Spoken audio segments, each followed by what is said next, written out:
Hello. What up? Welcome to Two Black Girls, One Rose.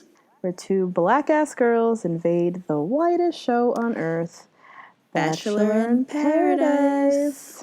I'm Natasha. And I'm Justine. And back for episode 3 and 4. Yes.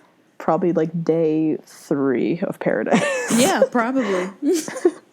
You love how they always like, oh, it's a week 2 in Paradise. And I'm like, you know damn well y'all have only been there for about 4 days. Stop acting like it's week 2, week whatever. I know. They pack a lot, though, into these episodes. Yes, they do. They do. They really do. So, yeah, we watched another doubleheader this week. And the Blake Hannah G foolishness continues. Yeah. As well as some other stuff pops up. What were your initial thoughts? Yeah. So, initial thoughts, there are an even number of women of color to white women on this season. Which really? I didn't count the ratios. Yeah, I counted the ratio in, a dull moment. And I was like, oh, okay. I think there's... So the white women, let's start with them. Hannah G, Demi. Girl, you going to try to name them right now? I forget I can't name all these people. I forget who the other women of color Hannah are. G, Kaylin. Demi, Kaylin. Is that it? I don't even know. I don't remember. There's a lot of women of color. There's a lot of women of color, yeah. So that's just an exciting update. Second, I think that they need to revamp the format, at least of Bachelor in Paradise, because people are talking about things continuing that happened off the show and moving it into the show, and it makes it confusing for the viewer. Kaylin was saying a lot of winks tonight, like, oh, I've wanted Dean for a long time, and she did not watch Rachel's season. What was she, like 19 when that came out? Get out of here.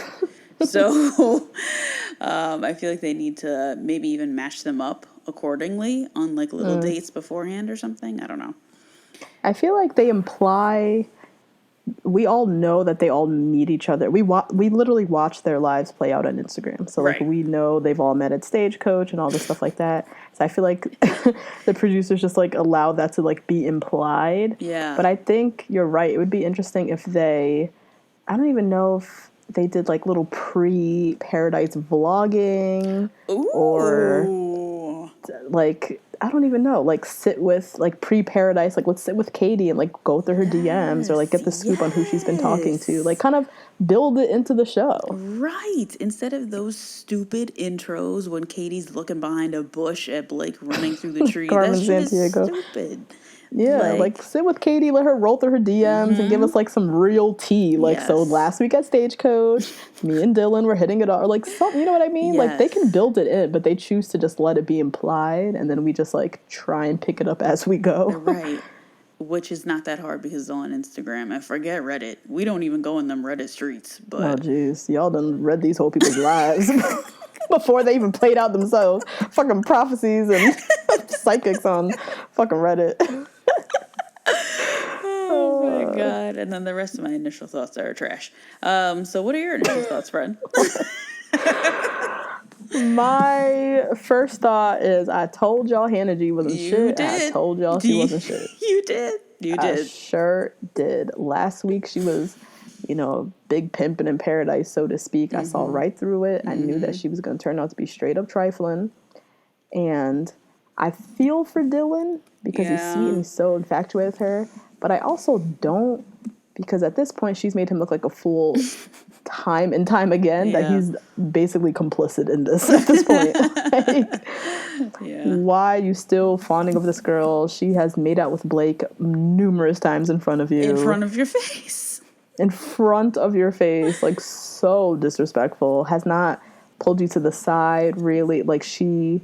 Even in tonight's episode, we'll get to it. He like goes up and confronts her while she's like literally in the midst of making out with Blake. Like, why is she even doing this in front of you in the first place? Like, that's to me is just like grimy as hell. Like, go to the upstairs daybed or go hide that shit. You down on the beach just flat out making out with the most hated man in paradise in front of your guy that like is literally in love with you and like Yeah. everyone knows he's better for you. Like, what? Exactly. Yeah. Very strange, very trifling, not about it. Other thoughts, shout out to Mike for getting the Bachelor edit he deserves in this episode.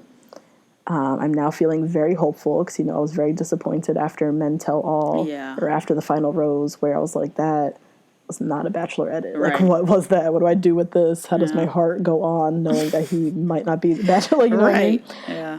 But in this episode, he definitely got a very pristine edit. And I honestly don't know who else from Paradise could potentially come out as being a Bachelor potential. Paradise. No. Yeah. Yeah. So I feel like this episode, if anything, really gave me strong hope that he is our next Bachelor. But Yeah. we will, sit tight and wait until they wait. announce it because we know that they ain't shit. Yes. These producers. So. Echoing your thoughts, shout out to Nicole and Katie, two women of color who are finally getting some loving and we're actually getting to see it as well. Didn't get to see, we saw Nicole, all of her dates. She got a lot of shine this episode.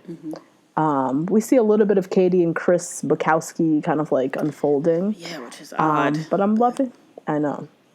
But you said odd? Yeah, it's weird.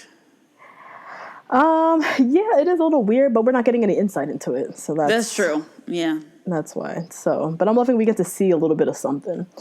Hopefully we get a little bit more next week. But I'm over the Hannah G, Kaylin's of the world and watching them and their love journey. So I just latch on to anybody who's like different and interesting. And I'm happy that, Nicole and Kate are getting some love. Yeah. And then I have a random thought or question or like, let's just discuss this. Okay. I'm not sure what to make of Wills. What I'm supposed to do with Wills. What are we going to do? We, as a community, Bachelor Nation, what are we going to do? Yes.